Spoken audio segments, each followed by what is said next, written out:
Nang makita ng mananahi ang katulong na pinipiga ang basahan, nakaisip siya ng ideya. Naisip niyang gumawa ng isang napakagandang evening dress gamit ang kaparehong paraan ng pagpiga. Bumili siya ng tela at pangkulay. Sa bahay, pinakuluan ng kanyang katulong ang tubig. Kinulayan nila ang tela sa bathtub. Pagkatapos, dumating ang pinakamahalagang bahagi, ang mahigpit na pagpiga sa tela nang hindi ito binibitawan. Dinala nila ito sa bubungan upang patuyuin sa araw, ngunit biglang nagdilim ang ulap at tila uulan. Dahil hindi sila makapaghintay, dinala nila muli ito sa loob ng bahay, inilagay sa ibabaw ng kalan, at patuloy na pinipiga at niluluwagan hanggang hapon.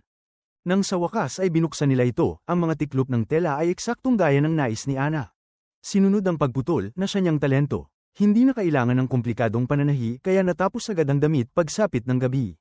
Nang dumating ang mga bisita, namangha sila. Ito ang pinakamagandang damit na kanilang nakita. Napakaganda at napaka-elegante ni Ana. Perpekto ito para sa gabing yun. Ang tanging problema lamang, maaari lamang itong isuot ng isang beses. Ngunit hindi yun ininda ni Linda. Masaya na siyang maisuot ito ngayong gabi. Paulit-ulit siyang nagpasalamat kay Ana.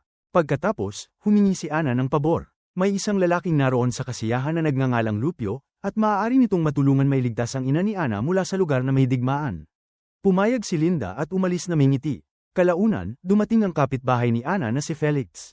Nagulat ito nang makita si Linda, hindi dahil sa damit, kundi dahil sa tunay niyang pagkatao. Hindi alam ni Ana, si Linda na pala ngayon ang pinakamakapangyarihang babae sa Morocco. Ang kanyang kasintahan ay si Juan, ang pinakamataas na gobernador sa lugar. Sa pagdating ni Linda kasama si Juan, lahat ng kababaihan ay napatingin na may inggit. Nagsimula siyang maghanap kay Rubio.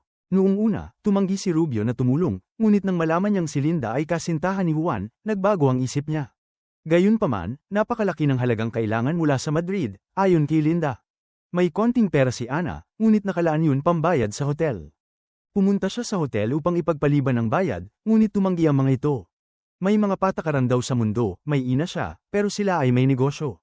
Wala siyang nagawa kundi bayaran ang hotel. Hindi niya nailigtas ang kanyang ina. Dahil sa labis na panghihina ng loob, sinabi ni Ana kay Linda ang totoo.